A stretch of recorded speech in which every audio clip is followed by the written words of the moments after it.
94.9. My name is OLORUNTOBA YUSUF. Good to have you join us on the show today.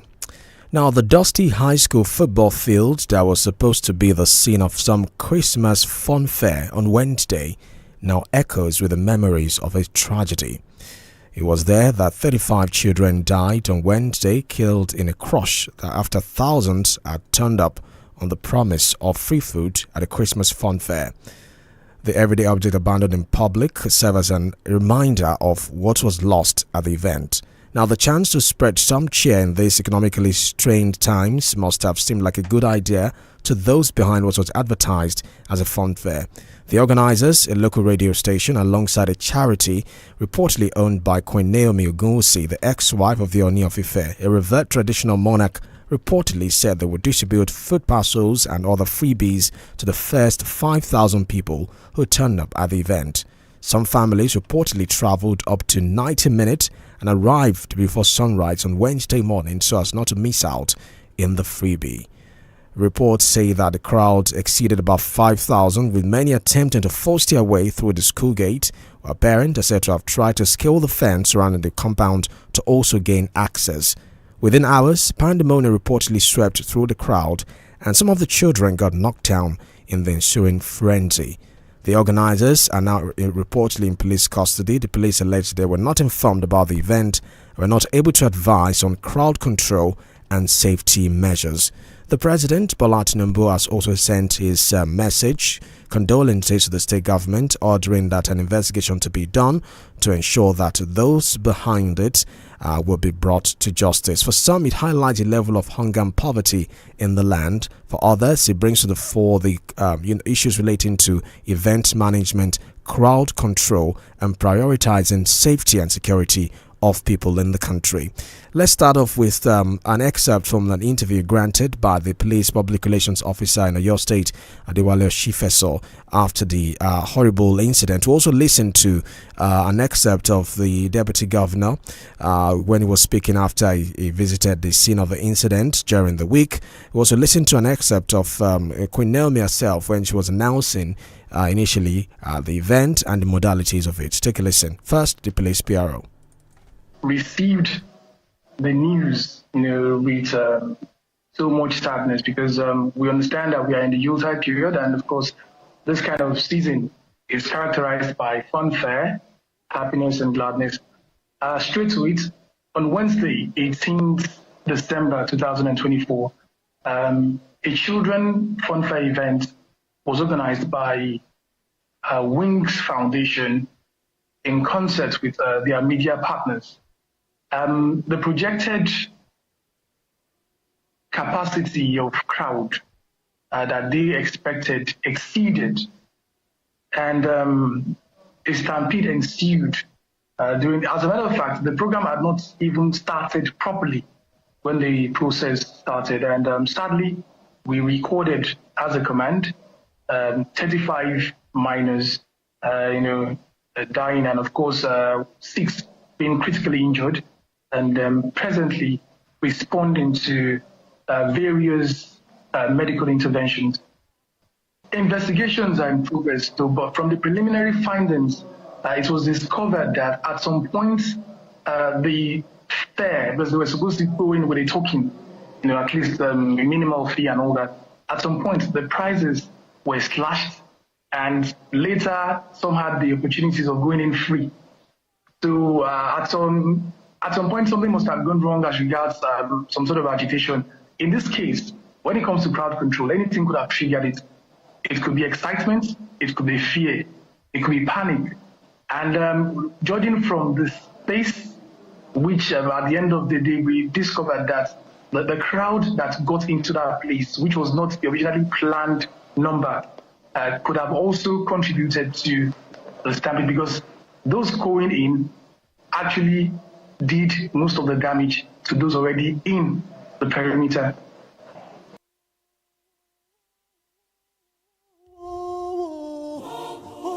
You can't cram 10,000 people, children for that matter, in a place and expect them to behave normally. You will be a person to really think like that. So we are not exonerating anybody who is connected with this organization event. But the government is awaiting report from the security agency.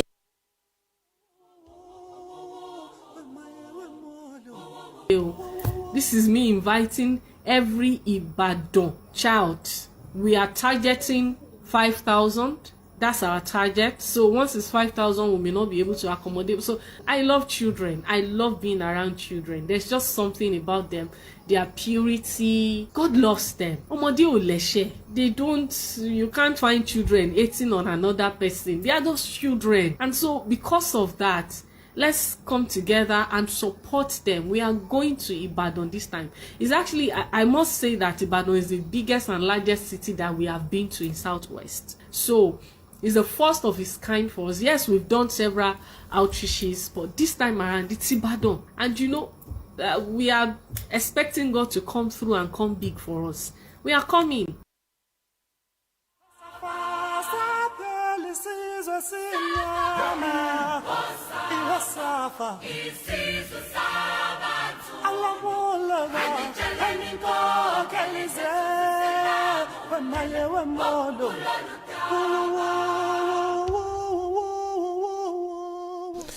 Right, the Podium on 32 FM 94.9. I will go into the conversation now. We have joining us on the line this morning is Mr. Meshach Solomon. He's a child right advocate to talk about that horrible incident that took place in Ibadan during the week. Mr. Meshach Solomon, great to have you. Good morning, sir.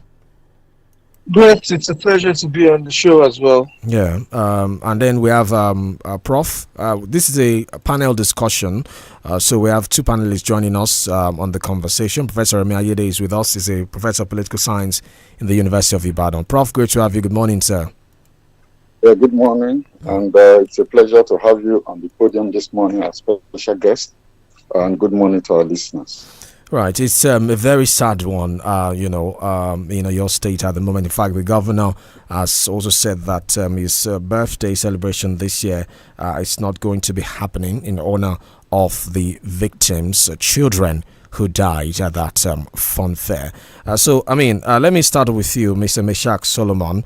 How does this resonate with you? Because there are those who are labeling this as an indication of the level of poverty in the country, level of hardship. Others are saying, look, this is a product of negligence and the fact that those who organized this did not prioritize the safety of those who will be attending. So how does it resonate with you, Mr. Solomon? All right, great. First, I must say that my condolences go to the families of these children. As soon as the news broke out, I felt it was quite heart-wrenching for me, quite heart-wrenching. I share the view of both sides. One, that poverty has deepened so hard that people will do anything to be or to get one air. I also share the view that there was some form of negligence on the part of those who were supposed to be the organizers. I listened to one of them speak the other day, and obviously it wasn't their first time. So there should have been such some measures put in place for something like this. I'm not too sure of what the environment was like on that day, but I don't think I heard anything like ambulances available on the day, first aids available for us. I'm in Lagos, and something we heard was that organizers were not even present at the time the stampede happened. I don't know how true this is, but if that's the case, it's really calls for questioning, because at the time there should have been one or two persons available to communicate with whatever measures have been put in place. But as it is, for me, I think it's both. Okay. Poverty makes people think to some distortedly. Also, the people themselves, the organizers, did not do their best. Right, and there's also as a child rights advocate, what do you make of how some of these parents, because we had reports of some taking, an infant or a baby, let me put it that way, a baby to such an event. How do you subject your child, a minor, to that kind of ordeal, all in the name of a freebie? So, is there a way to exonerate some of these parents that, it's because of the poverty and hunger in the land? Even if there is poverty, your duty as a parent is to ensure the safety of, that's why they are called minors. So what do you make of this, as a child rights advocate? The event was for children. Those children couldn't have gotten to that venue without their parents. Children were not given a range who these children can be. When you use the word children, it goes from 0 month to as much as up to 18. So I don't see the reason personally why infants couldn't have been there. If things were done right, people will not be scrambling for 5,000 naira. People will not be scrambling for a plate of food. So that's why I said that it's for both sides. Poverty has deepened so hard, and so parents or people will do anything to be whatever to get a plate of food. And what's your assessment of the level of response from the authorities since this incident occurred? I know the police said that there have been investigation. We've seen reports of people that have been arrested. We've also seen those who have reportedly been hospitalized because of what they say is a trauma they are going through after this incident occurred. So what's your assessment generally of the response mechanism from the government and the authorities since this happened? Okay, so from my end, like I said, I'm in Lagos, and what we rely heavily on is the news. I got to hear 1 or 2 persons speak who live in Ibadan. For me, I think that the response was fast, because from the information I've gotten so far, it's been more of the governor, the government, people in his cabinet, like that. I've seen more people speak than even the organizers. I'm sure they are also too shocked to respond to what is going on right now. I've also heard that some of them were arrested, so probably that's the reason they haven't been able to put such a strong statement out for us to hear. I really think there's not much they can say right now. That's from the organizers. I think there's not much they can say right now. I'm comfortable with as much information I've gotten so far from the authorities. And when I say the authorities, from the hospitals, I've seen interviews of doctors talking about it. I've seen interviews from the governor himself. So I think the response is very. It's been wonderful so far. Okay, so we'll take a quick commercial break. When we get back, we'll continue the conversation. If you're just joining us, we're on the Podium on 32 FM 94.9. We're live on Facebook, 32 FM 949 Fenye. We're taking a look at that very tragic incident that happened in Ibadan during the week, where what was supposed to be a Christmas fun fair turned out to be a horrible incident. So we have Mr. Meshach Solomon, a child advocate, with us. Our panelists are also with us already. We'll take a quick break. When we get back, continue the conversation. Do stay with us.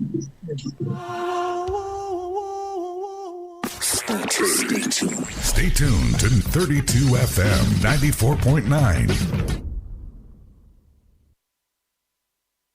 When I say golden, you say penny, golden, penny, golden, penny. Wake up to breakfast with my golden penny. I enjoy my first choice, nourishing goodness every morning. Oh, when I walk up in a play, yummy dishes every day. Mama's recipe they upgrade. Oh, when she's using golden penny for lunch or dinner, quality it delivers.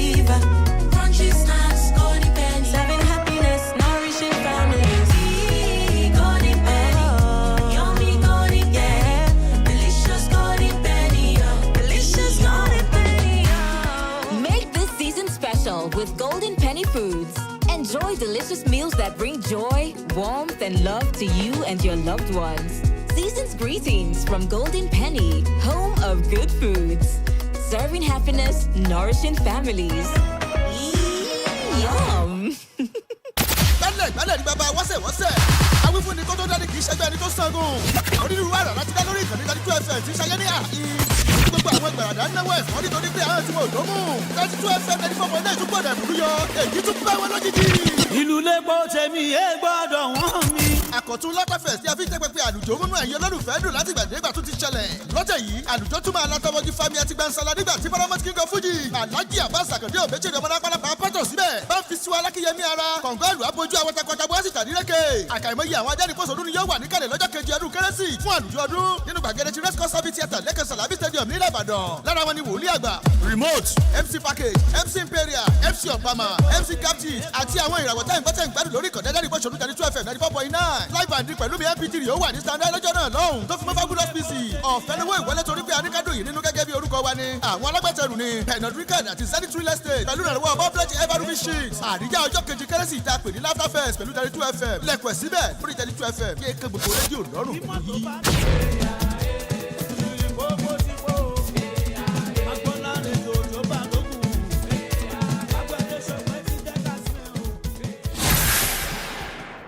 Start your day and have a good time. Kivo Crema. Even when you need to clear your eyes. Kivo Crema. And when you need to have the break time. Kivo Crema. It's not tea, but garita. Kivo Crema. Kivo Crema. Kivo Crema. Kivo Crema. Good time moments with Kivo Crema. Kivo Crema. Ìlera lọ́rọ̀ Yemax Herbal ló ní ká má fi ìlera ara wa ṣeré o. Àkànṣe egbògi ń bẹ lọ́dọ̀ wọn tó ṣe é kojú àìsàn. Gbogbo àwọn tó ń lọ sọ́dọ̀ wọn ló ń jẹ́rìí sí pé wọ́n kọjá bẹ́ẹ̀. Yemax Herbal ní làmìlaka gbajúgbajà ìṣègùn ìbílẹ̀ tó ń mewémego tó ń ṣàkànṣe gbòógì tó ṣe é kojú àìsàn àtàrùn lọ́lọ́kan òjọ̀kan. Ọkùnrin tí ò lè ṣe déédéé ṣe ṣàkọni lọ́dọ̀ obìnrin nínú ilé. Onírúurú àìsàn tó lè máa dààmú tọkùnrin tóbìnrin lágọ̀ọ́ ara. Àyẹ̀wò ni wọ́n kọ́ ṣe fún ẹ ní Yemax Herbal pẹ̀lú ẹ̀rọ ìgbàlódé tí ó sọ gangan bí táwọn àbá ìsàn olúkọsí lágọ̀ọ́ ara rẹ̀ tó ń fa kùdìẹ̀kùdìẹ̀. Ìyẹn ni ó fi hàn wọ́n irú oògùn gangan tó yẹ kí wọ́n fún ọ láti lò. Má bora rẹ mọ́lé, má bora rẹ pa. Ìlera lọ́rọ̀. Tara ṣàṣà kàn sí Yemax Herbal fún ìtọ́jú tó péye. Èèyàn ogún tó bá kọ́kọ́ délé iṣẹ́ wọn báyìí ni wọ́n ṣe àyẹ̀wò fún lọ́fẹ̀ẹ́. Yemax Herbal wà ní Block B Shop 37 and 38 Islamic Shopping Complex Basọ̀run Ìbàdàn. Telephone 070-716-88889 tàbí 070-16-707-783. Ìlera lọ́rọ̀ lóòótọ́ ẹ gbà bẹ́ẹ̀. I'm in love, Sonia tomato mix, stand up.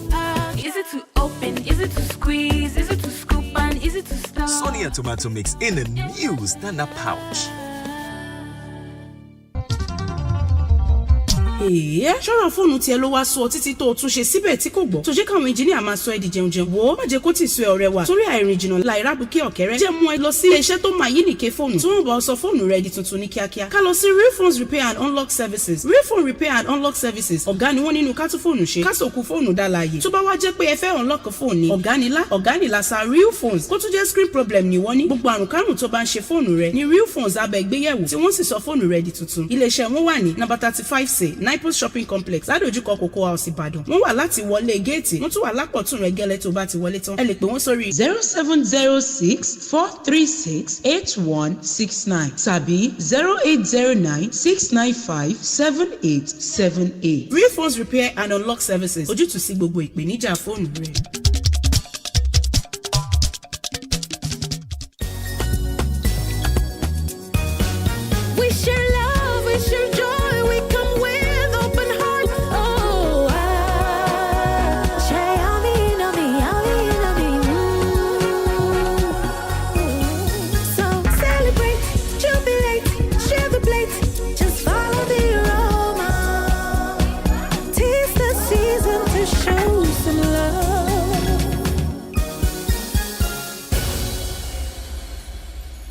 My children are athletes. From the moment they wake up, they keep playing and learning. So, when I pack the new Milo NS snacks into their lunchbox, I'm giving them a delicious snack with the goodness of malt, milk, cocoa, and crunchy Niger-grown maize containing calcium, iron, and fiber. Milo and Snacks, snack of future champions to help your kids refuel and keep winning all day. Milo, energy to go further. Milo!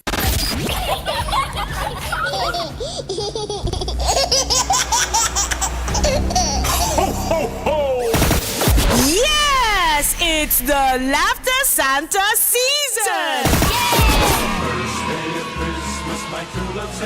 And that means Fun! Games! Yes! We love Laughter Santa! children, parents, let's get on the ride with 32 FM's Laughter Santa in partnership with Ride Ross Amusement Parks. Venue, Games Area, Palms Mall Ring Road, Ibadan. Time, Mondays through Saturdays, 10 a.m. Sundays, 12 noon. Date, December 1st to 24th, 2024. Price, 4,000 naira per child. And with this, your child enjoys free rides, gifts, and lots more. For sponsorship and inquiries, and if your school, community, and church would like to be part of this, call Auntie Sumbo on 0704 017 4981 or Bolanle on 0810 067 2518. As you already know, with 32 FM's Laughter Santa, there's always more. Tune into the Laughter Santa show on air every weekday, 4:15 to 5 p.m. and on weekends, 5 p.m. to 6 p.m. Special shout out to all our sponsors who have made this possible. To Sackvin, Bentos Pharmaceuticals, Right Foods, Aspira, Glory Prints, Techno Mobile, Fauzi Hotel and Events Company, Kellogg's, we say thank you. It promises to be fun. Oríta bá ṣọ̀run Ìbàdàn, ìlera lọ́rọ̀ cooperative investment and credit society limited alájẹsẹ́kù tó ń ṣe ìrànlọ́wọ́ fún gbogbo ènìyàn nípa ìlera wa ló ń sọ wípé ìlera lọ́rọ̀ o. Bẹ́ẹ̀ni o, tó bá ń ṣòwò kan ìbàjò tó ń ṣòwò kan àárẹ̀ tá a wá nílò owó láti fi tọ́jú ara ẹni. Ọ̀pọ̀ yẹn tá ẹ̀sán ṣe tó ń padà já sí tọ́lọ́jọ́. Tọ́ra ìrùbó tọ́jú àìsàn ni iléeṣẹ́ Yemax Aba. Àjọṣepọ̀ pẹ̀lú Oríta bá ṣọ̀run Ìbàdàn ìlera lọ́rọ̀ cooperative investment and credit society limited. Tó bá ṣẹ́gun tẹ̀ ìjọba lóní tá a bá lówó lálájẹsẹ́kù cooperative yìí. Àgbẹ́kẹ̀lé ni o. Afẹ́sanwó ilé ìwé ọmọ. Tàbá ní bùkátà tó súyọ láìrò tẹ́lẹ̀. Ìrànlọ́wọ́ ojú ẹsẹ̀. Àǹfààní láti yáwó tá a lè máa dá padà díẹ̀díẹ̀ lélẹ́yìí. Àwọn tó bá tún wá fowó wọn dókòwò pẹ̀lú wa. Ìdámẹ́wàá ni wọ́n máa gbà lórí owó wọn. Ó jẹ́ kọ́sítọ́mà ó jẹ́ kọ́sítọ́mà. Àǹfààní yìí wà fún gbogbo èèyàn ní. Ẹ tara ṣàṣà máa bọ̀ lọ́fíìsì wa block B shop 37 and 38 Islamic shopping complex Basọ̀run Ìbàdàn. Telephone 070-716-88889 tàbí 070-16-707-783. 32 FM 94.9. Welcome back. The Podium on 32 FM 94.9. My name is OLORUNTOBA YUSUF. Remember, we're live on Facebook, 32 FM 949 Fenye. The conversation continues now. We're taking a look at the horrible incident, lessons to learn from it, and how to prevent a reoccurrence of that tragic incident. We were talking to Mr. Meshach Solomon earlier. He's a child right advocate. He's still with us on the conversation. Also joining us virtually is the Assistant Zonal Director of the National Emergency Management Agency, NEMA, in the Southwest, 𝐿 joins us now. Good morning, sir. Great to have you.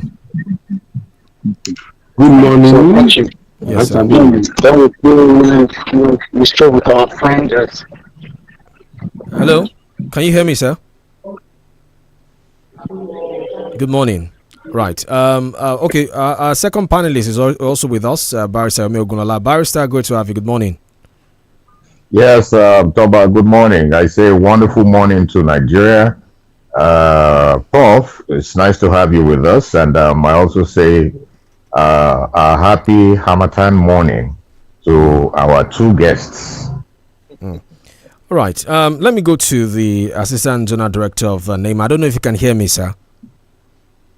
I'm with you. I can hear you very well. Yes, good morning, sir. Yes, I mean, again, it's a very sad one this morning, having to deal with the news of the children who died and those who got injured in that incident. You are in the emergency management sector, disaster management sector as well.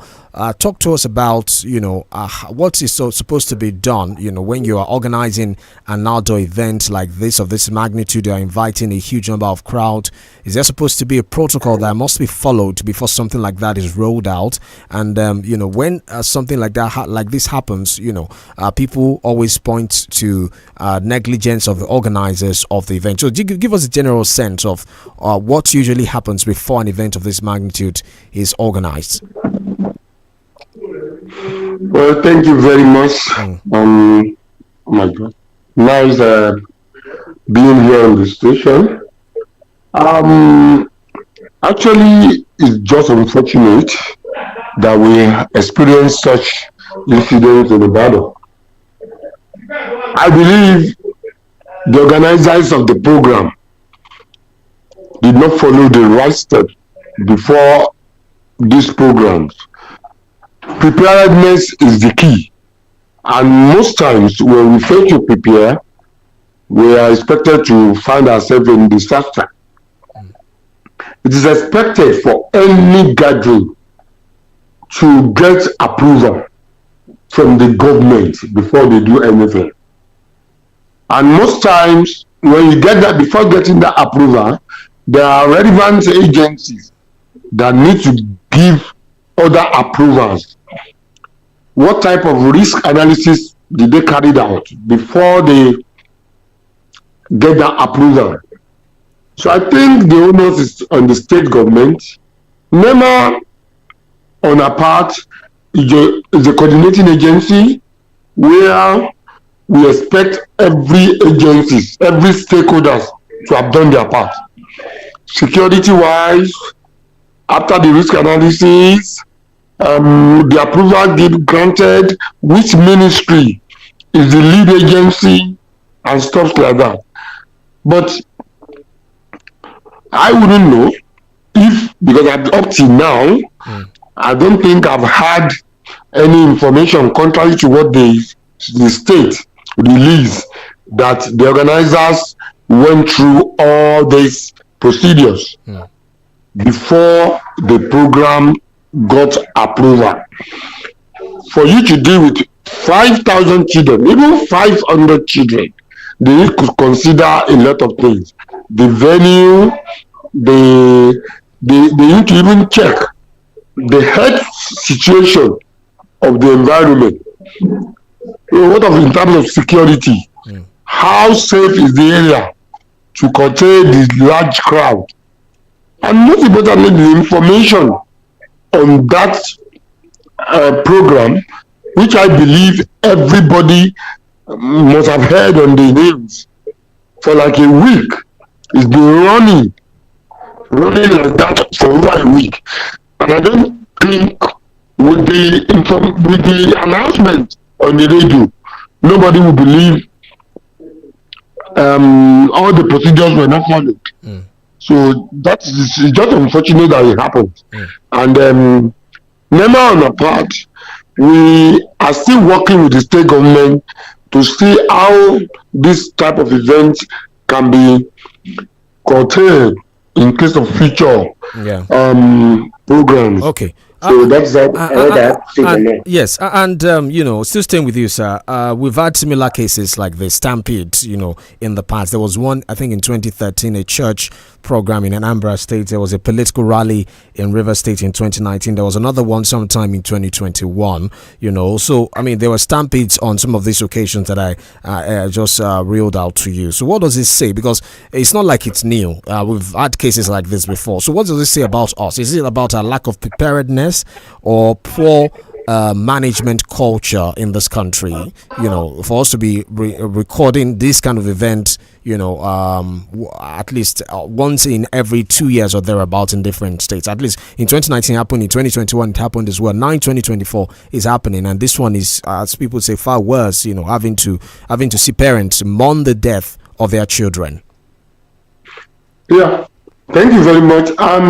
Just like you have rightly stated, all these things have been happening, And if you look at the aftermath of it, there is always stakeholders' involvement to know how it happens and how we can prevent such in future. I'm not blaming the state government of all these areas where it happened, but I still want to believe that it is the lack of preparedness that is bringing this thing. It is expected that the state emergency management agency work closely with relevant agencies in the state before the advent of NEMA. You know, most times we supposed to have disaster management evacuation plan, disaster management preparedness plan, disaster management contingency plan for every type of disasters that happen in the state.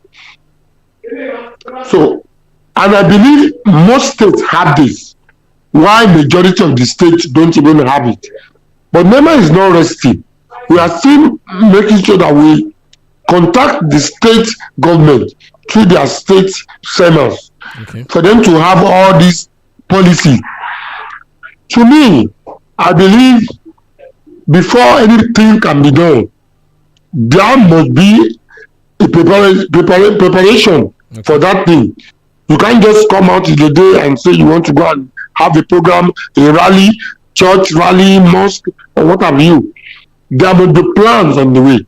And there are agencies that are responsible for particular things. So if we really followed it up very well, we will prevent it. Even if you can't prevent all, we can mitigate against the effect of these things.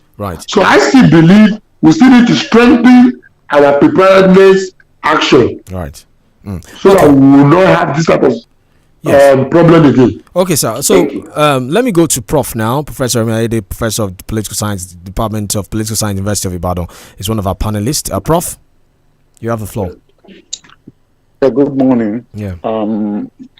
The Christmas funfair is not something new in Nigeria, and the processes of conducting such activities are supposed to be clearly elaborated. And the man from NEMA said that we are supposed to get clearance from the authority. The question is, where are they supposed to get those clearance, and what are the basic requirements stipulated, in the guideline or regulation concerning such public event? I think it's important for us to talk about that. I don't know if they can help us with that. Right. Sir. The question is for you, sir. The zonal... okay. Yes. Thank you very much. Yes, sir. For such programs, especially the one that happened, anything that had to do with children, there will be an approval from the State Ministry of Women Affairs and Service Inclusion, or what do they call the name? They have a children department. That is one. And also, the police should give another clearance. Those are the two major ministries or ministries that are important in this regard.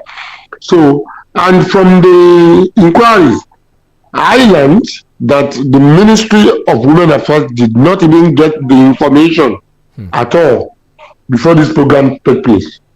So those are the two major agencies that can give clearance on that. Different programs with different organizations. So for this last one, Ministry of Women Affairs and the police. Thank you. Right, thank you. Let me go to But they are also expected to have a standby health facilities like ambulance, like first aid people who can help and so on. Are they not supposed to have those things as well? They're supposed to. That's why I said before they can get the approval. By the time you go to the Ministry of Women Affairs, the Ministry of Women Affairs will have included all this in the form. There should be an ambulance, there should be this, all the requirements will be given. And they must make sure that these things are there. There should be risk analysis if that area, that particular venue is suitable for the event or not. Right. Let me go to Barrister now. Barrister? Yes, Toba, thank you very much. I will have the comments first and then follow it up with a question. You see, it appears we don't know the power of radio. We don't know the power of radio. And because of the absence of that reasonable foreseeability of what radio can do, we find ourselves in the mess we are in. Secondly, I think we are having the worst of democracy. Everything appears to have been politicized, or whatever is politics takes priority over every other thing in the country. And that is very, very wrong. For instance, election petition tribunals, you see how fast the courts respond when it comes to that. They are concluded within time, irrespective of the fact that the law so provides. But today, we also have the rules of court, which were recently brought in for purposes of expeditious hearing, of cases. But we are not getting results there. But when it comes to election petitions, we get the best of results. Within the twinkle of an eye, it is all over. When the people are planning protests, police will come and say, you must come and get approval, that you need a permit to protest. But when events like these are being organized, that will take, attract as much as, let's even say 5,000, as the people who made the announcement wanted. Police is not concerned about permit for them. There is trouble in this land. There is big trouble in the land. And it is so funny that all this has happened.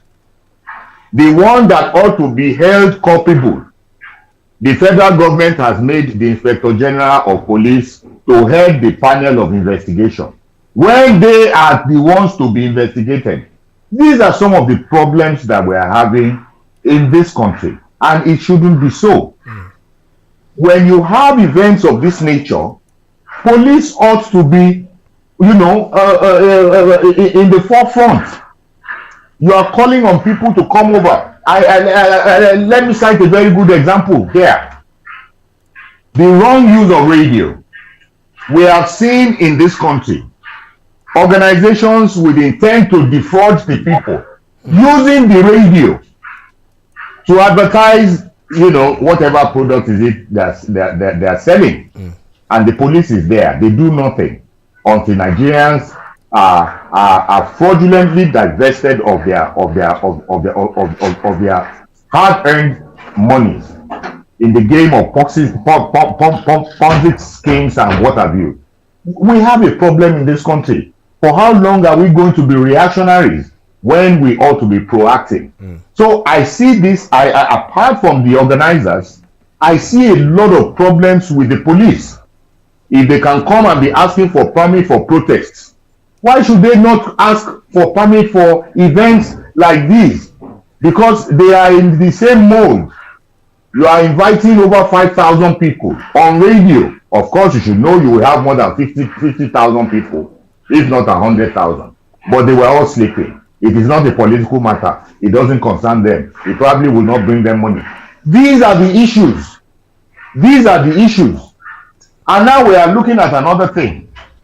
I am sorry, but my annoyance is bringing out all of these issues. Go ahead, please. Go ahead. Yes. Something has happened in Oyo State. Just a few days ago, Lateef Fagbemi was on air condemning what happened in Edo State, that the governor has no right to suspend the local government chairman, council members. Yes. That the council has a legislature of its own. But the federal government has now come into Oyo State, setting up an investigation panel. What kind of a country is this? What kind of a country is this? So I don't know, maybe the issues I have raised, if members of the panel can if it makes any sense, that they can make contributions.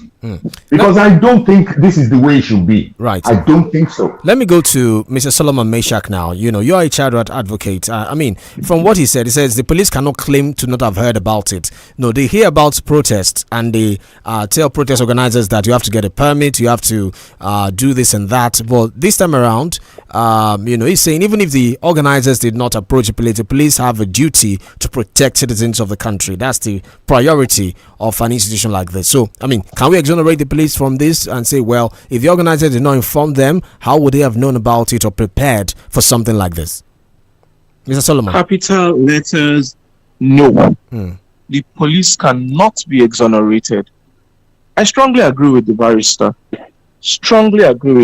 For the information to have been on radio for a good number of days and the police said or kept mute about it, it was just a few days after the announcement of a protest we began to see the police will come out with all their mights. In Lagos here, you could see police stations were beginning to get barricaded. You started seeing people stopped on the streets. They were trying to find out who and why a protest was going to go on, even though it was so obvious. So the police cannot be exonerated from all of what is going on here. And that's why I said earlier that if all things were right, even if some were right, I dropped a write-up some hours ago about this happening, and I said that it is the over-politicization of everything that concerns a Nigerian that causes things to go wrong the way it has gone wrong so far. Because everything is seen as politics. If there's no political undertone, then nobody goes for it. Or the authorities don't go for it. They don't feel like there's anything wrong with it. These were children, for crying out loud. If you remember, I said this. If everything was all right, people would not be scrambling for a plate of food. That's what would have happened at a fun fair. A plate of food and a bottle of drink. It wouldn't have gone more than that. The highest that would have happened was imagine 5,000 people at a venue. 5,000 people at a venue. No matter how much food, if you had food in your house, you won't come out. You won't come out. You will not think that. I think I heard the lady said something about one child and a mother. If she said something like that, and people had 2, 3 children, 4 children, they said, mothers, bring your children there. We saw fathers. What were they doing there? It was politics that has turned, or politics that has made people turn a blind eye to their original duties. It is poverty that has made people turn a blind eye to what is supposed to be.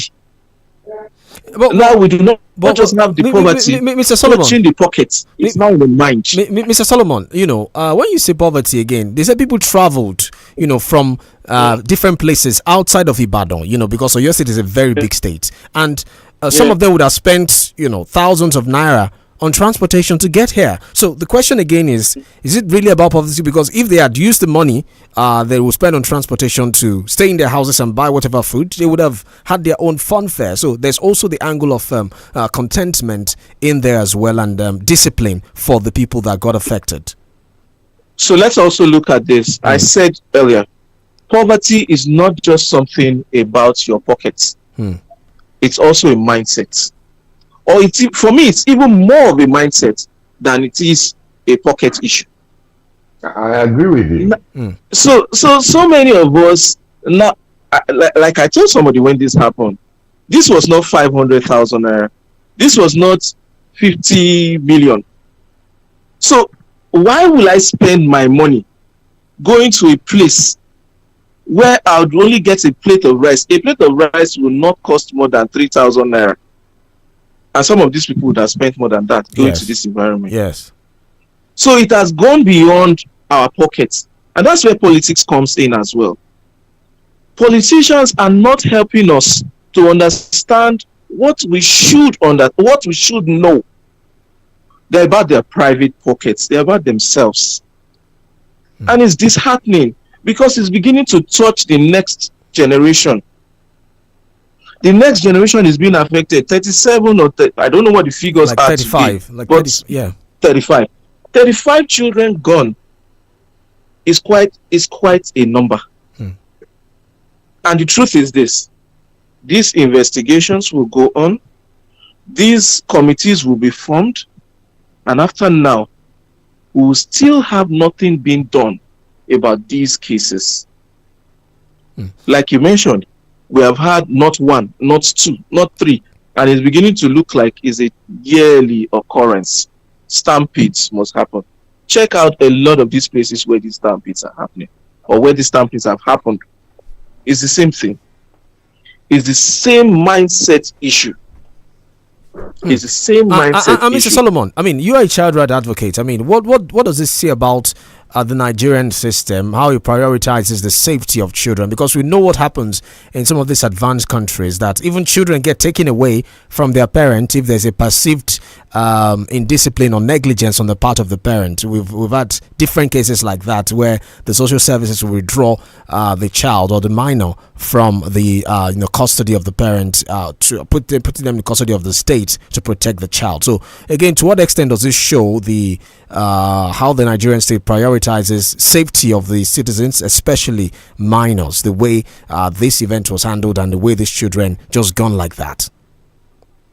All right, so for me, I think that we have a big issue with our value system as Nigeria.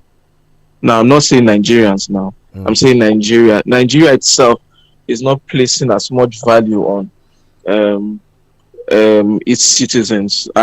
You have the mass exodus of people leaving Nigeria for so-called greener pastures, and you'll be shocked at some of the places that they go to for these greener pastures.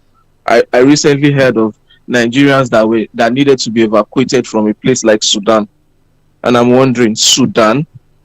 I'm sorry, I don't mean to downplay or to bring down anybody or any country. Yeah. But I strongly believe that as a Nigerian, I don't know why I should find myself in a war-torn country.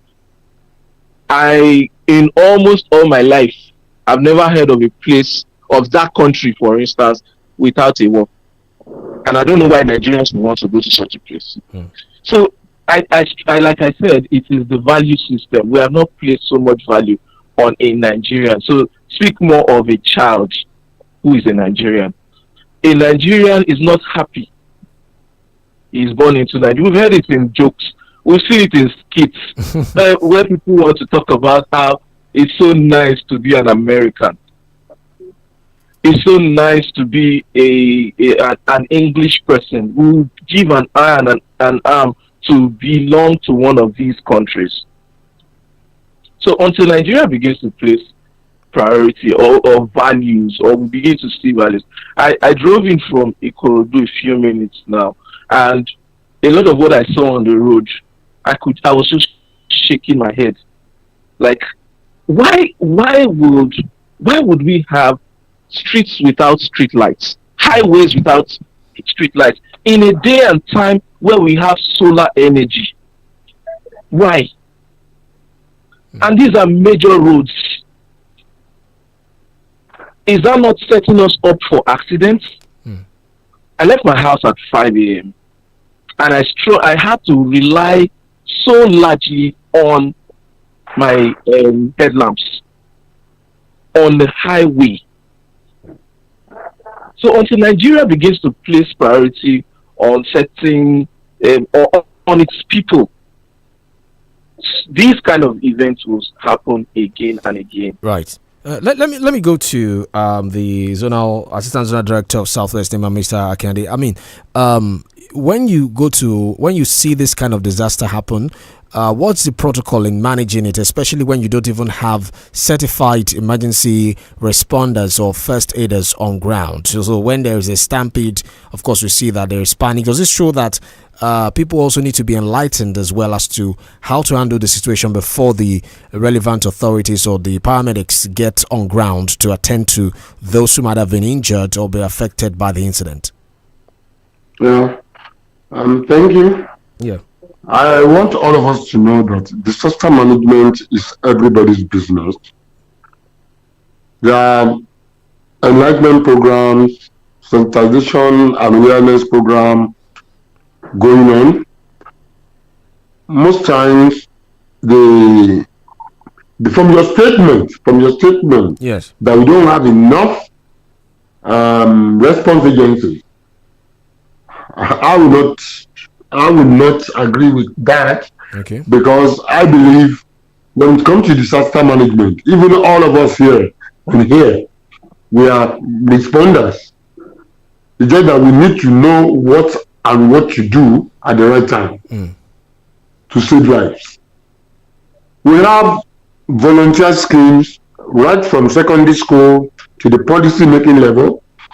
We have stakeholders like civil defense, Red Cross, the police, the Nigerian army, ministries, line ministries.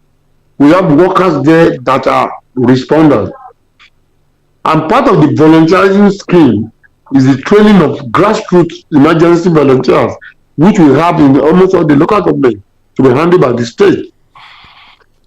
So, if this type of thing happened and we have followed due process, and before the incident, or before the program, after the analysis and everything that I've said earlier, we have Red Cross on ground, we have Ministry of Health putting ambulances at strategic places, cutting down the numbers based on the result of the analysis, changing of venue.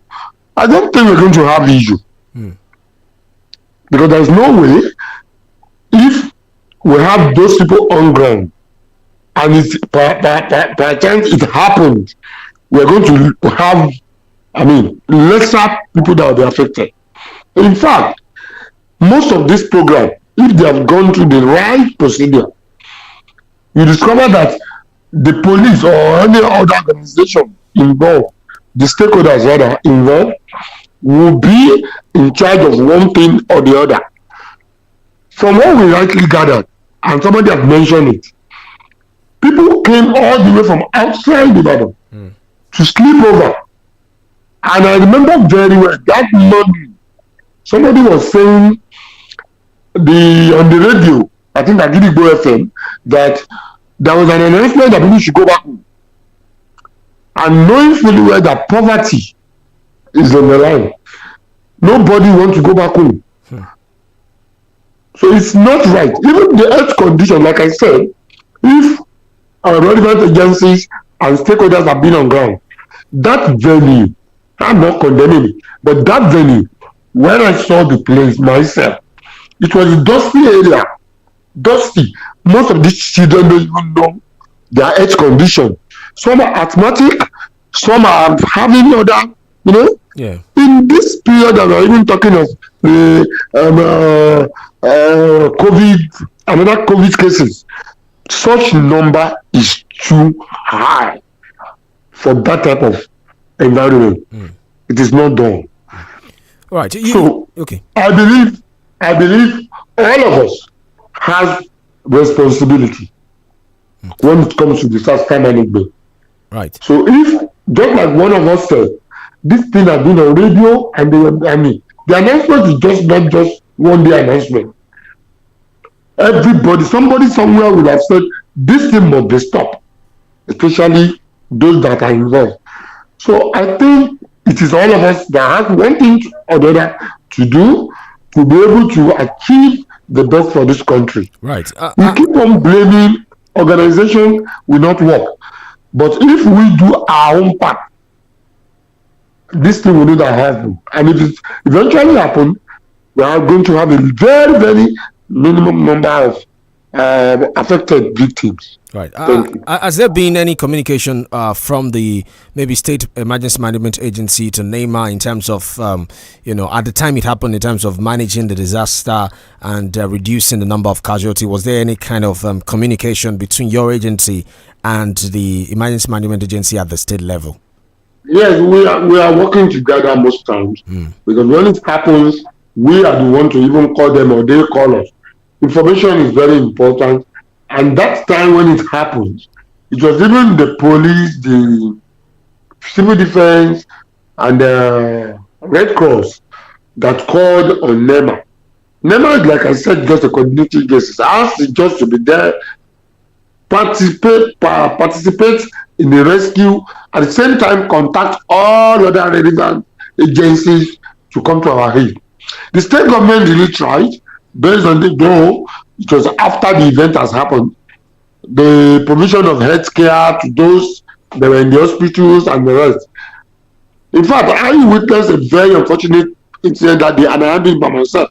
One of the victims, Mo, I think that man has a mental issue now. So, and the state is taking care of all this. Immediately this happened, the woman nearly, lost her senses, and it wasn't easy. You see, that is why I said everybody has one thing and the other to do. It's better for us to prevent it than to allow it to happen and not look for how we're going to solve the problem.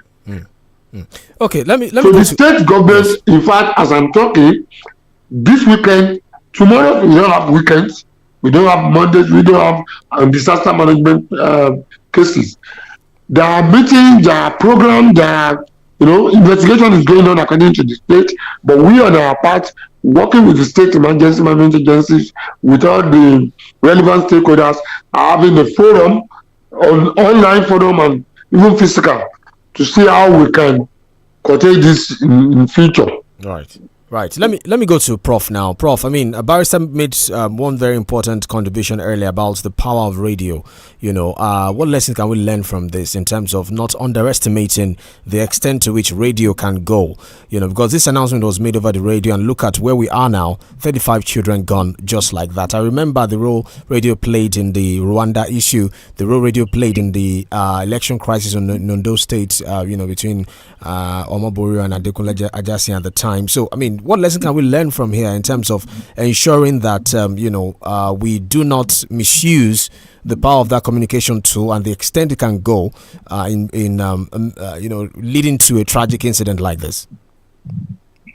Yes, I think that's why radio and television are called mass communication media. They don't reach very few. They reach.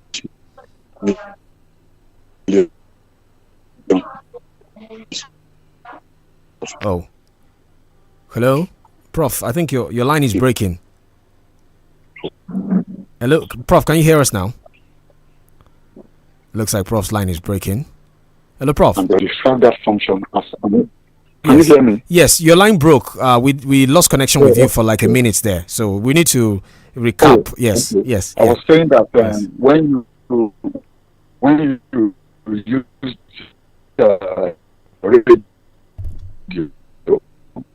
Oh, it's breaking again. It's breaking again, Prof. It's breaking again. It's breaking again, Prof. Hello, Prof. Oh, okay. Prof, can you hear me? The line is breaking. We can't hear you. Hello, Prof. Oh, I think we have to come back to you, Prof. Let's come back to you.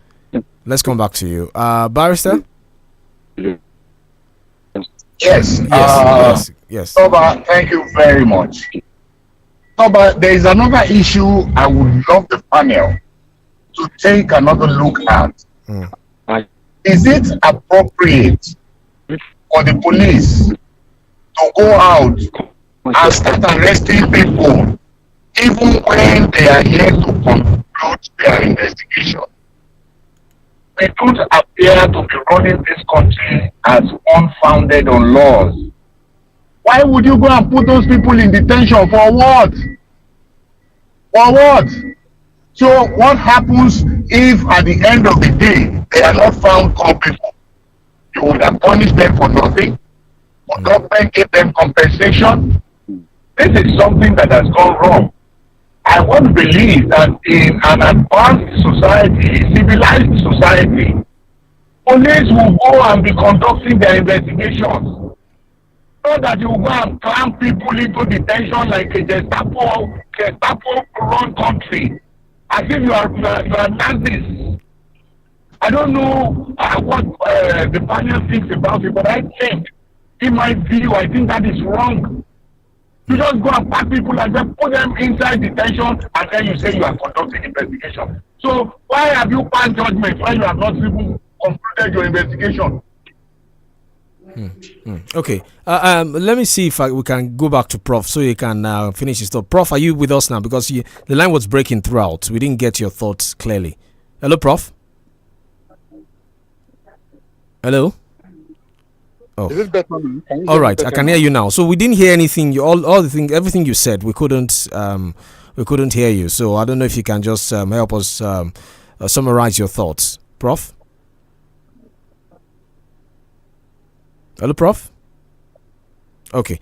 All right, Mr. Solomon Meshach. I mean, do you want to react to what Barrister said about how the police arrested the people? That it should be the investigation first. Yes. Okay. Oh.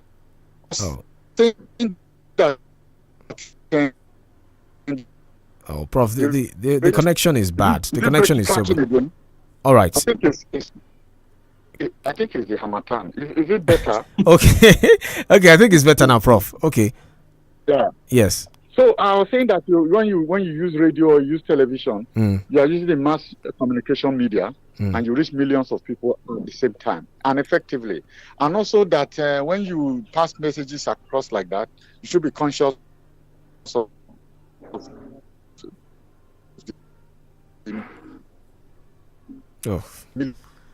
it's truly the Hamatan. It's truly the Hamatan. Okay, let me go to. I think it's the Hamatan. Yes, I think it's the Hamatan. Prof, we'll come back to you. Maybe when you find a better location, we'll come back to actually come and participate. So it is not that they came on their own necessarily, and therefore you must also take that into consideration. And secondly, people trek long distances these days, so the possibility of exhaustion is very high. So you now put them in a situation, in a rowdy, crowded. Oh, Prof, let's come back to you. Let's come back to you. It's breaking. Okay, so Mr. Solomon, the question for you that investigation should come first before picking up the those who are behind it. Okay, so I'd not like to comment so much on a field I'm not too clear with. Yeah. I know that the Nigerian police is used to doing things like this, and really I'm not due to the position of the laws about this. I've seen this happen a lot of times, and they get away with it. So I really maybe it's because they know emotions are raging, and there's a pressure from the people to see what is going to happen. So people want to see action. So that's what Nigerians want to see. Who were those arrested?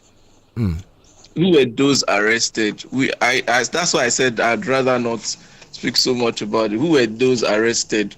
So that I don't want to see some of those things that are not factual. Yeah. I just said arrests have been made. Arrests have been made. I don't know who were arrested, whether it was the organizers or they were passers-by or they were the security men of the place. I don't know. So I'd rather not say anything. Yeah, I understand. So you sound like you're skeptical about the investigation itself. Like you feel.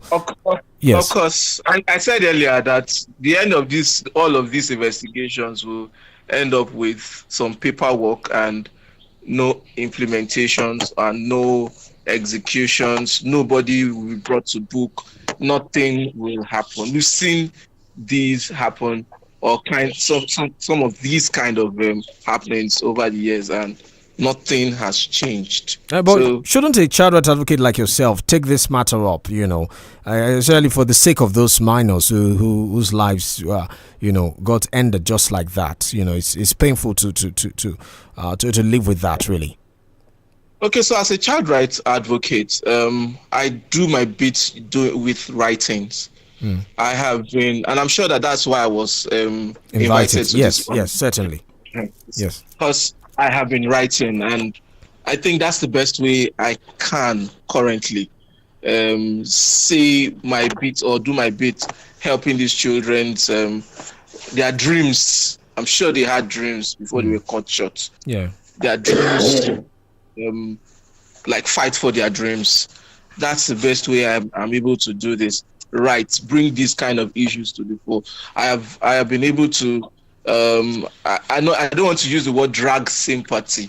It's empathy now, because a lot of people that have responded to the messages that I've dropped in the last 2 or 3 days, they've done this principally because they understood that somebody is fighting for the rights of these people. So I think that's on my own part. Like one of us have said, if everyone does what he or she should do. Yeah. So that's what I'm doing, and I hope that change happens. Yes, and let me go to the zonal director of NEMA now. Sir, I mean, we're in the festive season, and events like this, you'll see more of them, outdoor event. In fact, there's going to be crossover services in churches from next week. We're going to be seeing music concerts. We're going to be seeing retreats, shows, all kinds of events, really. What lessons can we draw from what happened here and prevent something like that? Because the festive period is always a very busy period in terms of outdoor events, not just in Ibadan, everywhere across the country. Yeah, we don't want to. Well, it's a normal thing we learn from happenings before we know what to do. Yes. It's just that in the country, I don't want to say it's our culture, but it looks like that. Even before this one happens, normal thing is during the festive period, we have a lot of response agencies that we meet with to prepare for this period. Of course, with the Federal Safety Corps, there is a program we call Operation Eagle Eye Ember Month program, with the civil defense, with every other agency. So I'm just, that is the information from government end. And because of what has happened now, particularly in Oyo State, I think the state government is on top of the preparation to make sure that this type of thing, any gathering at all, had to get an appropriate approval before such events can take place. I just pray that they will not involve politics and let it play again. Let everything follow the right procedure, and we're going to have we can mitigate against these occurrences. And also the federation. I know last week there was a national emergency management plan for the Ember Month at Abuja, and I know it should be disseminated to all the states. One thing is the federal government through NEMA, after agreeing on a particular position, disseminate all this information to the states for them to follow. But I know one day we're going to get there, because most states, especially in the north, that you feel are negligent, they're not taking it upon themselves. You can see what's happening in Plateau State. The state governor himself is out there trying to see that it's like a normal thing during festive period in Plateau State. And because of what NEMA had done with other agencies, they are trying to work it out. They use that blueprint and work something out so that they're going to have a free disaster festive period. So I hope other states too will join. Right. Let me go to Prof. I hope your connection is better now, because we had difficulties hearing you throughout. Can you hear us now? Yeah, I hope it's better. Yes. Okay. Go ahead, Prof. Go ahead, Prof. So I was saying that the power of the radio and television is captured in the idea that they are mass communication media, and they reach millions of people simultaneously, and because of that, the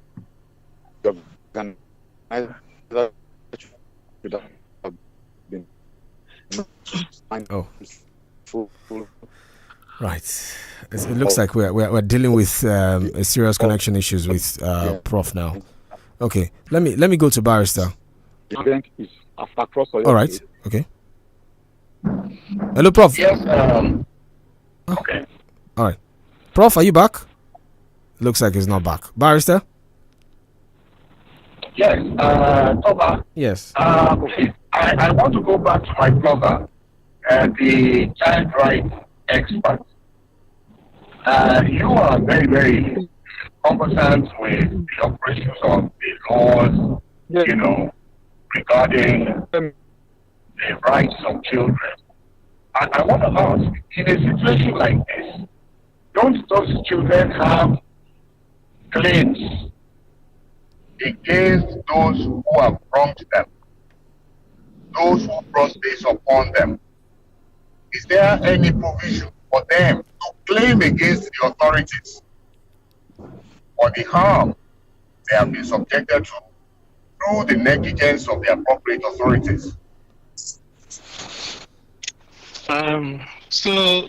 I would like to throw the question back to you, Barrister. You are the man in the world. Don't be me day hot seat too. Now you day hot seat too. You are the one of the Lord here. So you should really be telling us that we the children have rights. Of course, the number one duty of the government is to protect lives and property. And these children are involved. They are a part of these lives and properties that should be protected. So if we go with that, they have the rights to claim something against this whoever it is who did not do what he should have done. Okay, everyone who did not do what he should have done is supposed to pay for this. Till we get to a country where things can be done differently. There's a particular part of town here in Lagos where I live. It's known to be gridlocked. Every time you get to that place, whether in the morning or in the evening or at night, is gridlocked. Now, a particular day came where I was driving through, and it was a free traffic. So I asked the driver, please look around. Mind you, I'm visually impaired. Wow. And I need other people's eyes to move around in town. So when I just guessed, are we at Jakonde? And he says, yes. Hey Joe, please, no traffic? He said, no. I said, pull over. Please, we need to find out if there's no robbery somewhere, if there is no, the abnormal has become normal. We have gotten to that point where our brains have been tilted to the point where we cannot think of the normal as right. So that's why I threw it back to Barristers. You are the man in the law. We have a job as child rights advocates because so many things are wrong. Because so many, if things get better than they are currently, I'm sure the title will not be there anymore. So that's why I say. All right. The law has its place. So tell us what it is, sir. Barrister, we're throwing it back to you. You're the learned one. You are the learned one out of all of us. You're the learned. Don't let them come and arrest me at MBA that I am soliciting for a job. No. Barrister, you have the floor, sir. I think my brother said it, as it should be said. There are ample provisions of the law that gives those innocent children the right claim against all those who have wronged them. Of course, the law so provides, but I don't want to be seen as soliciting, and so I will let it rest there. Okay. All right, Prof. I think you had to reconnect with us. So let me see if you're available now. Okay. I think that the network breakage was consistent. Yes, so it was. So let's hope it's better now. Go ahead, Prof. Yeah. So I think there is a number of clarification I wanted to make. Yes. The first has to do with the idea of poverty in Nigeria, and I may want to make the point that it is multidimensional. And that is why we call multidimensional poverty. And when you go on radio and you are talking about frisbees, free food, free cars,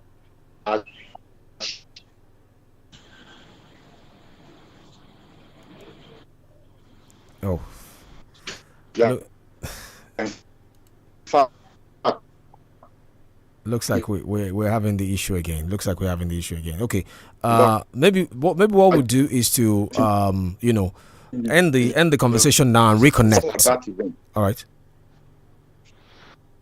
Let's end. Absolutely. All right. Okay. Let's end the conversation and reconnect. Maybe the connection will be a lot better then. Please stay on the line. We'll get back to you in a moment. Right here on 32 FM 94.9. We're still talking to the Assistant Director, Zonal Director of National Emergency Management Agency in the Southwest, Mr. Lani Akande. We're also on the line with a child right advocate, Mr. Meshach Solomon. Panelists are also with us as well, Prof and Barrister, taking a look at that horrible incident that happened during the week here in Ibadan, your state, with 35 children reportedly dead. The police have ordered investigation into it. We're looking at lessons to learn, how to prevent something like this from happening again, especially looking at the fact that we've had cases like this before now in different states in the country, with political rallies, church programs, also recording something as tragic as this one. Okay, I think we're back on the call now. Let me see if we can add Prof. So he can finish his line of thought before we continue the conversation. Remember, you can also join us on Facebook, 32FM 949. Okay, Prof. Hello, Prof. Yeah. Yes. Very loud and clear. I hope my voice is now smooth. All right. Yeah. Hopefully. Go ahead. Okay. So I was talking about the multidimensional poverty in Nigeria and then the reach of the radio and television. Yes. And the other point I want to make is really that we should not assume that people were not mobilized to that place from outside Ibadan.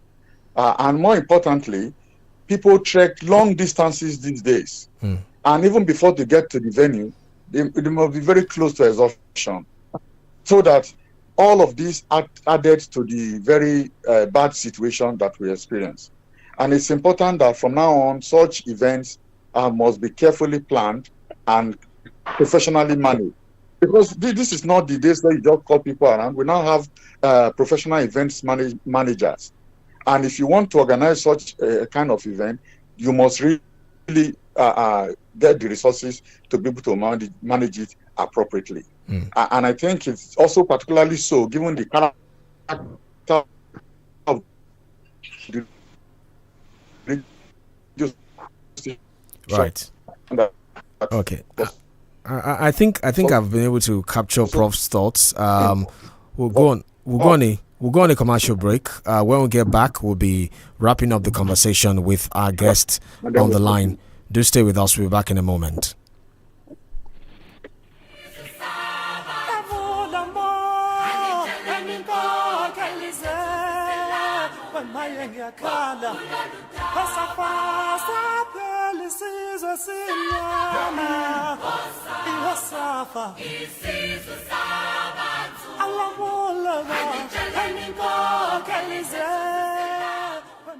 You're listening to 32 FM 94.9.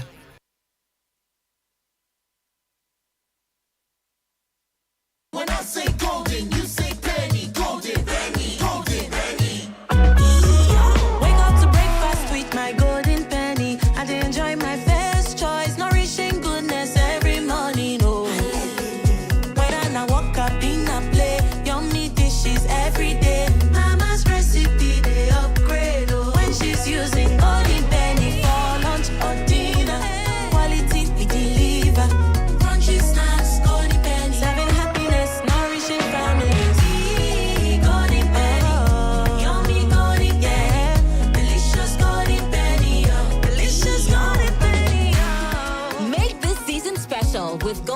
Penny Foods. Enjoy delicious meals that bring joy, warmth, and love to you and your loved ones.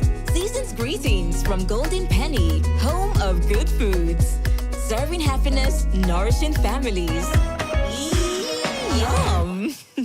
Start your day and have a good time. Kivo Crema. Even when you need to clear your eyes. Kivo Crema. And when you need to have the break time. Kivo Crema. It's not tea, Papa Garita. Kivo Crema. Kivo Crema. Kivo Crema. Kivo Crema.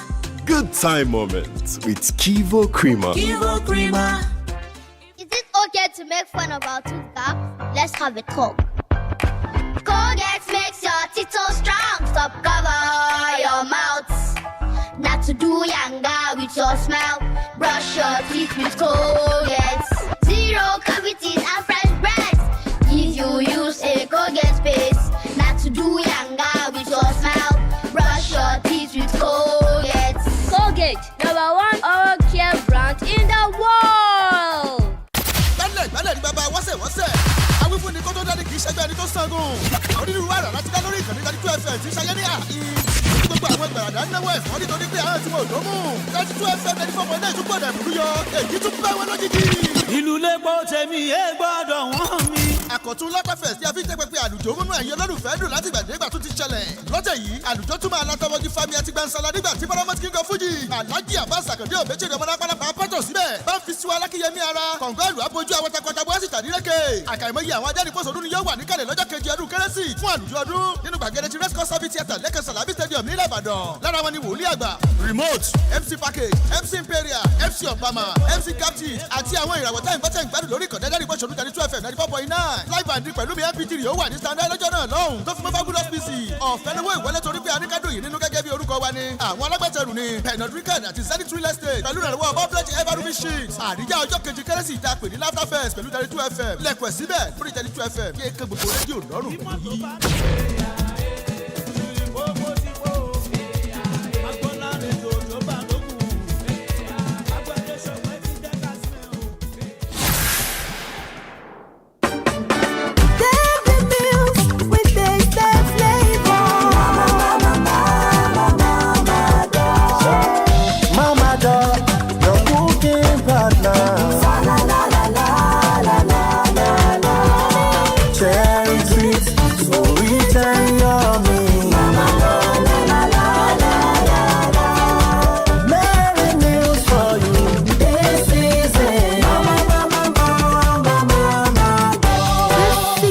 Enjoy meals that make the soul merry with Mama Doll cooking oil and spread. Ẹ̀yin ará, àǹfààní pọ̀ nínú yíyan clean and classy fún títọ́jú ilé àtàgbègbè àti pípa oríṣiríṣi kòkòrò nínú ilé. À ń mú iṣẹ́ wa lọ́kùnkúndùn. Àwọn èròjà tá à ń lò kò ní ṣe àkóbá fún ẹ̀yin àtàwọn mọ̀lẹ́bí yín àti ìlera àyíká. Àwọn irinṣẹ́ àti ọ̀nà ìgbàlódé la fi ń ṣiṣẹ́ wa. Àwọn akọ́ṣẹ́mọṣẹ́ wa dángájíá. Ìdùnnú yín pẹ̀lú àbájáde iṣẹ́ wa ló jẹ́ wá lógún. Ìbàdàn, ẹ kú àmójúbà clean and classy láti ṣàjọyọ̀ bíbalẹ̀ wá sílùú Ìbàdàn àti ṣètò ẹ̀bùn tó dáyàtọ̀ fún ogún àwọn oníbàárà wa àkọ́kọ́. Ẹ pè fún èyíkéyìí nínú àwọn iṣẹ́ wa kẹ́ ẹ jàǹfààní ẹ̀dínwó tí kò láfiwé. Ẹ pè sórí 0805 173 0803. A wà ní nọ́mbà 14 Sanusi Akere Street, Olúyọ̀lé Estate, Ìbàdàn. Ẹ má jẹ́ káǹfààní yìí fò yín ru o. Ẹ káàbọ̀ sí Clean and Classy. À ń dáàbò bo àwọn èèyàn, a sì ń mú kí ìgbé ayé rọrùn. Hello, abeg no vex. This Milo packet look different too. I see say dem write support energy release for this packet. Abeg, na the same Milo? No, this na the new improved Milo. The support energy release means say when you give your pikin dem Milo as part of their breakfast, you dey give them enough energy wey dem need to go school. Ah, I like this one. Your pikin dem need nourishing energy. Make you give them the new improved Milo for breakfast. E get correct nutrients wey dey support energy release to help them use their day well well. Milo, energy to go further. Milo. We share love, we share joy, we come with open heart. Oh, share yummy, yummy. So celebrate, jubilate, share the plate, just follow the aroma.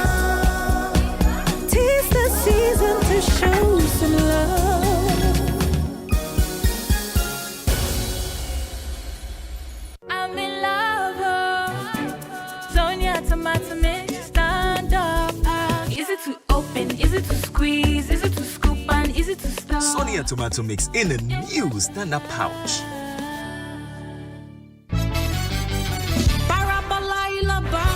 Lecture Productions present Very Live in Concert. This year's Boxing Day has promised to be a very loud one. Very Live in Concert. This Boxing Day special edition is not going to be a play as usual, as Lecture Productions present Boxing Day Carnival. Very Live in Concert. Montgomery 21 yóò gbàlejò àwọn ìràwọ̀ olórin lọ́jọ́ kejì kérésì 26th of December 2024. Níbi tí onírúurú lyrics àti máa gorí gángan tí wáyà gìtá dẹ̀ máa rò pọ̀lẹ̀pọ̀ pẹ̀lú keyboard lọ́wọ́ àwọn máa fi lùlù gbà. Gbogbo alọ́fíà àtàwọn tó mọ yí pọ̀pọ̀ sí ṣe fàájì ọdún ni kò ní fẹ́ gbẹ̀yìn níbẹ̀ lọ́jọ́ yẹn o. Our guest artists include but are not limited to Praise 𝐃𝐈𝐒𝐿, Babatumise, the Tronics Band, Fabulous Pizzy, Beyond Melody, Dari Harmony, Governor General Kule Pleasant, Dupe Alayo, Pastor Kayode Oyewole, 𝐂𝐈𝐒, Buoyant, Talking Hand, Ade Pretty and many more. Mouthpiece and Dima Chukwu are going to be on the podium to determine the direction of the concert. Agogo mẹ́ta ọ̀sán di agogo mẹ́wàá àṣálẹ́ ni àríyá fi máa ṣàn nínú gbọ̀ngàn Mouth 21. Eléyìí tó wà ní Ring Road nígboro ìlú Ìbàdàn. Jùjú ti wọnú orí ṣèwọ́ṣèwọ́. Bẹ́ẹ̀rẹ̀ mode fully activated. Ticket is absolutely free. Ọ̀fẹ́ lówó wọlé bá dé. Ó yá káṣẹ́ yẹn padà. My children are athletes. From the moment they wake up, they keep playing and learning. So, when I pack the new Milo NS snacks into their lunchbox, I'm giving them a delicious snack with the goodness of malt, milk, cocoa, and crunchy Niger-grown maize containing calcium, iron, and fiber. Milo NS Snacks, snack of future champions to help your kids refuel and keep winning all day. Milo, energy to go further. Milo! Feel better about your life. 32 FM, 94.9, the antidote to depression.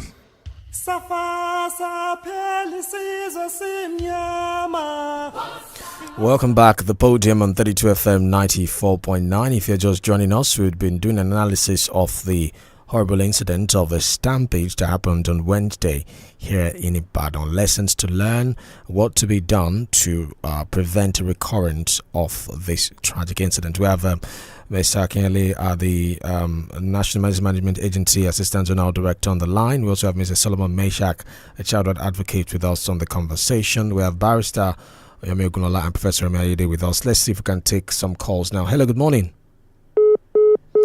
0705 5000 949 0829 7000 949. You can join us on Facebook 32FM 949. Hello, good morning. Hello, good morning. Good morning, sir. Yeah, I'm Gidi. I'm calling from Mokola. Good morning to the barrister and now on to the guest you brought in. Yes. The guest, we sympathize with the family of those who lost their lives. May God give them fortitude to guide the Lord. The organizers of the event, I'd like to blame them, but the percentage I'm going to give them should be like 5% of the blame. And those guys who came to with their children, and some people who forward other people's children to come, I think I give them the blame of 5%.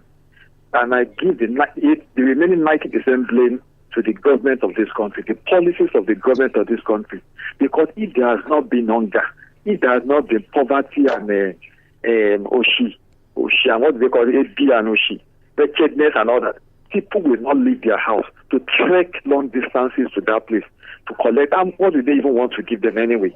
The organizers of the event, I read something yesterday about what they've been doing before, and the way they take care of children and all that. They've been doing these things before and all that. Even the broadcaster and the woman in question, I think they said he has done it in Akure, Ife, and in one other place. And even before she married the king, they said she had been doing it with children and all that. They said get some people scholarship and all that. And the broadcasters too have even said he arrested some people because they maltreated children. You see, when things happen, things of this magnitude happen, and yes, they wanted to help, but that help turned to another thing. So, but they have the blame too, in all that. But the government has the bulk of the blame. This is the result of the policy, the organization of our economy. This is the result. We've been having poverty in this country. Yes, people died from when people goes to do for when people want to apply for a job on the stadium and all that. Well, during the immigration era, during the 2013 or 20, so yes, people died, but you've never heard that people died from they stampede themselves because of plate of food. No, but in Nigeria it's happening now, and government still have what they call this thing. They have to come and tell people that they want to investigate. What do you want to get? Arrest yourself first. Lock yourself up first, the government. So thank you. All right, thank you so much. Thank you. 075500949 089 790949. You can also call 0906 200949. Drop your comment on Facebook through to FM 949. Prof. Okay, let me take this call. Hello. Hello. Good morning. Hello. Morning. Hello. Good morning. Good morning, sir. Hello. Good morning. Can you hear me? Yes, I can hear you. All right. Yeah. This is Mario. Right. Go ahead. Now, I think on the issue that happened in the matter, my heart goes to the parents of the deceased, so it's the parents of the deceased parents. The God in Almighty given the result. Now, I'm not going to blame the hospital for the safety for the event that happened. Of course, you have to blame those people that went there in thousands for the event. Because number one, they made the announcement for the program on the radio. And the organizer of the event, we went to people out to go and bring them a large number. So I think it's the fault of those the people that went there in large numbers. And I really learned that was not the first time that human is having such a program, that he has been having the program for some time past now. But it's just unlocking on this thing that happened. So I think it is something I think the government of the day should ensure that. Sorry, the police authorities they are not as well informed about the program. The EFIs are not being involved. And some paramedics and some doctors that are also getting on ground because they are supposed to be kind of an ambulance. Like 5 to 10 ambulances in the program. But one of these things was on ground. So we have to address the weather of the event as it. But my heart goes out to the people that I love that they go out in community. Amen. Thank you. Thank you very much. 0705 500949 089 790949. Prof, as we're wrapping up, with our guest, okay, let me take this. Hello. Good morning. Good morning, sir. This is Adewale. All right, go ahead, sir. The angle I'm just using to look at this thing is quite different. Because this man called Alex. Okay. He has been trying. All right. Because this year, trying to help humanity. Then when this thing happens, Nigerians are so very, very difficult. Look, if you see how some Nigerians are saying of this man, and they are there, they have their own money. They don't even help anybody around, even around their vicinity. And everybody will go all the way. It's not this thing happening. This man has been doing this for almost 2 years, more than 2 years. They have tried to help humanity. Then when things happen like this, people will just try to click on it and use it as an example. They will not even look at your past. Is this man like this? Or what has been done before? So that we are very difficult in this, especially our Yoruba. We are very difficult to manage. And, right. It's not even good like that. Because for people that wanted to do good, or even though this man said, you just try to let him just calm down. That no, don't let me just look at this people again. Let me just be on my own and my family and my staff. Right. So I need to support him in this time. Because this thing that happened is beyond what do I call it? It's beyond the okay. You understand? Thank you. Can I just call it natural disaster? It's beyond human control. Oh, it's beyond human control. It's beyond human control. All right. Right, thank you. When things that happen, then we have to look at the past of this very man and the woman. Right, too. right. When thank this you. man brings out our money and this man brings out his money and be doing humanity, everybody that is talking now, they back their money. They don't even help people that in their area. They don't even help any one of them. But this man tries to work to do what government is supposed to do. And this man is doing it continuously. And when something happens like this, they are just trying to condemn the man. Okay. We are very, very wicked. Right. Very wicked. Right. Thank you. We are very Thank you. Thank you so much, sir. Thank you so much. Thank you. Thank you so much. Let me take one more. Hello. Hello, good morning. Hello? Hello? Yes, I can hear you now. Yes, sir. First, I don't think government who is saying that they want local government autonomy will be coming to your state to say they want to investigate what happened. I think it's the responsibility of the state. Right. But by and large, what happened was purely poverty. That is true. Thirdly, everybody involved is people. The radio station, the organizers, and the state government, and even the police. You can't tell me something that has been running on radio for almost 2 weeks that the police is not aware. The state government cannot tell me that permits and directives were not taken from the state. The principal of that school cannot tell me that they didn't, take permit from him. The organizers cannot tell me. I listened to the clip by the woman yesterday that she wants to fix all Ibadan children. That's even insulting. Very, very insulting. It's glaring that the radio station is also, because you are running something on radio continuously. Remember, there was the case of this security, whatever, that they were running on radio. Some radio stations have been used for all sorts of things. This is an example. The NBC should be alive to its responsibility. Thank you. All right. Thank you so much, sir. Thank you. Okay, so I think we need to wrap up with our guests now. Some things have been brought to the fore by our... Okay, another call. Hello. Hello, I'm Mr. Toba. But I'll be quick. Yes, very quickly. Now, yes. We were planning our church this Sunday to distribute some food items, but we stopped it. They called me yesterday that we should stop it. And I think every church and every organization has stopped distributing food this time period because of what happened. So that's what people will live with now. So thank you. All right, thank you so much. Okay, so a lot has been said. Let me start with before I go to, because I wanted Prof to speak on the issue of poverty. Okay, maybe Prof, 30 seconds. On the issue of the multidimensional poverty that you were mentioning, and what one of our callers said about the fact that you cannot separate the federal government and its policies from what has happened here, Prof.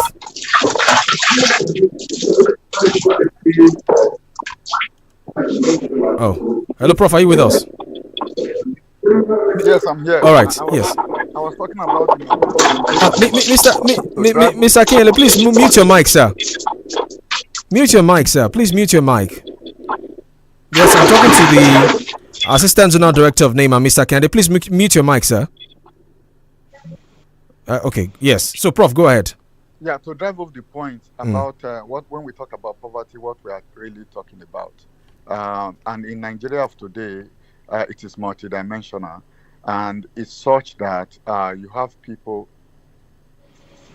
trying to survive. And when you go on radio and make that kind of announcement, you should be prepared for millions of people. And given that situation, it was a disaster in waiting. I think from what the caller said, we are not saying charity is not good or philanthropy is not good. We are saying we should do it better, such that we won't have a repeat of this kind of disaster. And that given the situation in Nigeria today, we must be very careful in organizing those things. Now, and that's what the other gentleman that talked about their church. I think they should not have postponed it. They should have improved on their organization, because people are really in need. And the policies of in the last 1 year has not helped matters at all. And they should not shy away from making their modest contribution simply because this disaster has happened. If anything at all, the lesson is really that we should do it and do it better. Yeah. Okay, Mr. Solomon, your final thoughts, reaction to some of the things scholars said that we've known these people, they are philanthropists, people that have money. What did they do in the past? And because of this mistake, why are we trying to forget what they've done in the past? Okay, so thank you so much. Like I said, I will always refer you to some of my write-ups. Yeah. I've said that on the path of the organization, I feel for everyone who spent time, money, and whatever to organize this event that came to that went down south. However, I think that it's important that we learn lessons from here, lessons of improvement, how to do things better.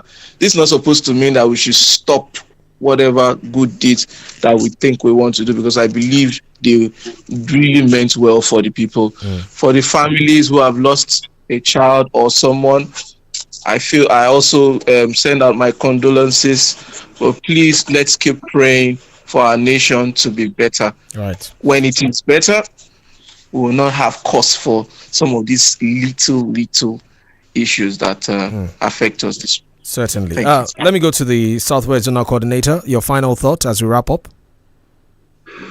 Well, thank you very much. I want to appreciate everybody here, and particularly the media.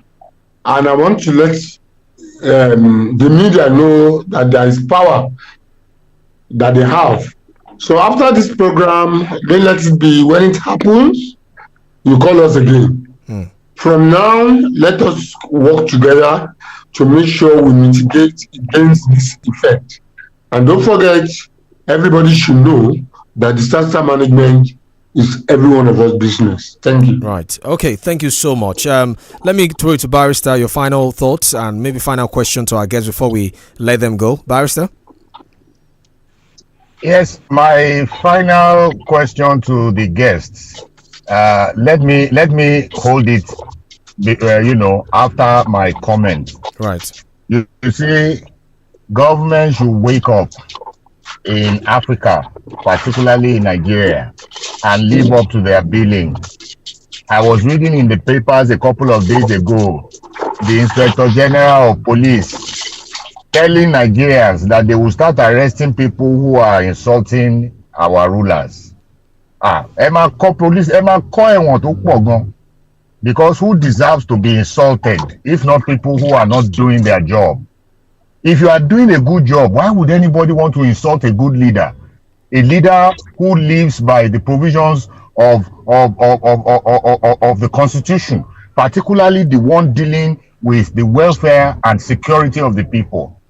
If you don't do what you should do, people will insult you. Don't come and start threatening us with criminal libel. That will be for what? If you don't do what you are supposed to do, there are some of us who will not keep quiet. You had better go and start building more prison cells. As for our guests, I want to thank you very much for being a part of the program today. And I hope you are going to extend the invitation for chicken chopping, rice chopping, Coca-Cola drinking, and wine to wash it down. All right. Thank you so much, Mr. Solomon Meshack, a child rights advocate. Thank you so much, our guest from the National Emergency Management Agency, Mr. 𝐒𝐈𝐄𝐿, for joining us on the podium. It was great to have you. Thank you so much. Thank you very much. Right. Okay, so you can exit the call now as we wrap up the conversation with the panelists in the studio. Thank you so much for joining us on the show. Right. Okay. So we'll switch gears now from the event that played out in Oyo State to other matters nationally in the final 10 minutes or thereabout of the program. This time we'll go to Edo State, or we look at issues relating to local government autonomy in the country in the context of what played out in Edo State during the week, where the House of Assembly in Edo State passed a resolution suspending chairman and vice chairman of the state house of the local government councils in the state. They also mandated leaders of legislative arm to take leadership of their respective councils. The suspension of the council chairman and deputies was sequel to a motion moved by the member representing Eastern Northeast 1 constituency, Isibo Ade, and seconded by the member representing Akoko Edo 2, Mr. Donald Okogbe. Now, the state governor, Monday Ekpebolo, had written a petition to the House over the refusal of the chairman to submit financial records of their local government to the state government. In the letter, Monday Ekpebolo described the action as an act of insubordination and gross misconduct, requested the House to look into the matter. When the matter came up for debate, 14 members supported the motion for the suspension. 6 of them were opposed to it, while 3 members refused to either support or oppose the motion. So this again brings to the fore the question of the autonomy of local government areas in the country, and how local government chairmen can be suspended. Although the Attorney General of Federation has given his thought on it. Let me start with Barrister on this one. Barrister, the House made the move after a letter was written by the governor saying that the local government chairman did not submit their financial records. So some say, well, this is the governor trying to ensure accountability at the local government level, and the suspension has come, as a punishment for the local government chairman not responding to the letter that had been written to them. They say it's an act of gross misconduct and insubordination. Barrister. We live in a land of impunities. You see, one thing I have seen about this country, we glorify impunity. But it is not completely the fault of the government. I think a lot of it is ours too. You have a local government council headed by a chairman, and there is supposed to be a legislature. But Nigerians allow people who are unfit and improper to fill that position of councillors. Some of them don't even have primary school certificate. How can they uphold the law? How can they make law? How can they uphold the law? Do they even carry out oversight functions as should be in the local government? Secondly, don't completely blame that governor for what he did. Blame this system without a head, without a tail. Go into the Constitution and see the provisions of the Constitution. Particularly, look at Section 2 of the Constitution. It says the federal arrangement is an agreement between two parties, the federal government and the states. Go to Section 162. That is where you have this state joint local government accounts. It is also that place where you have a provision directing the state through the House of Assembly to distribute allocations that come into the state to local government areas within it. What I am saying in effect is the gun norm is sick. If we don't go back to the gun norm and make the necessary amendments to give life to the local government as we desire, we are just wasting our time. Go and see what happened in Anambra. Anambra has gone back to the legislature. They have made a law now. They've made their own state joint local government account. No longer the one with the constitution. And some other provisions that I saw in the Anambra law. Many states are going to toe that line. Whatever is worth doing at all is worth doing well. President Bola Ahmed Tinubu may have meant well going to the Supreme Court to get that judgment on autonomy for local government, particularly with relation to their finances. But you cannot put something on nothing. This is like trying to put something on nothing. The states are going to fight you to kingdom come until and except the necessary changes are made to the gun norm. We will just be going in circles. You are seeing those states now. Tomorrow it will be Ogun State. Next tomorrow it will be Nasarawa. And then it will go on and on like that until we do the needful. All right. Let me go to Prof now. Prof, I mean, this is always an issue when a governor comes in and meets elected local government chairman. There's always one issue or the other.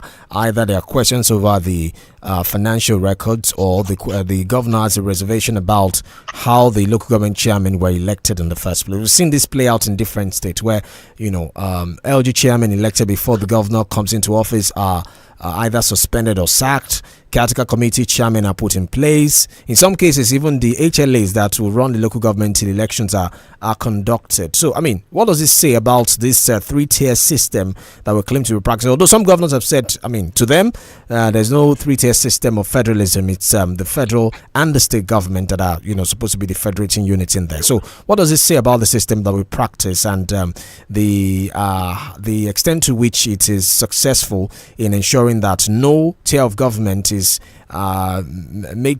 treated like it's subordinate or an appendage of the other? Well, I think that the Constitution cannot replace politics. I'm talking directly to Barrister. Yes. Because if the local government chairman were APC chairman, I'm sure all what has happened in those states will not happen. So let's get that very straight.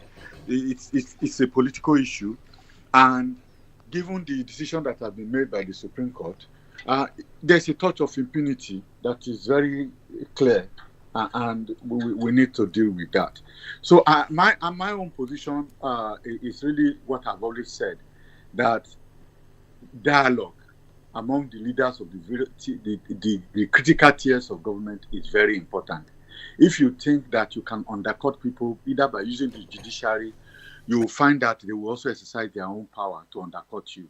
So it's a game between the state level governors and the president that is unfolding. Because we have a situation where rather than engage, the same thing happens with the tax bill. Rather than engage in intergovernmental dialogue and negotiation, the president thinks that he can pull a fast one on the governors by going to the Supreme Court. Well, we know that with the Supreme Court ruling, no state government, no governor has a right, to dissolve democratically elected local government council. So, and that's one of the things you find happening in Oyo State again. And I still think that.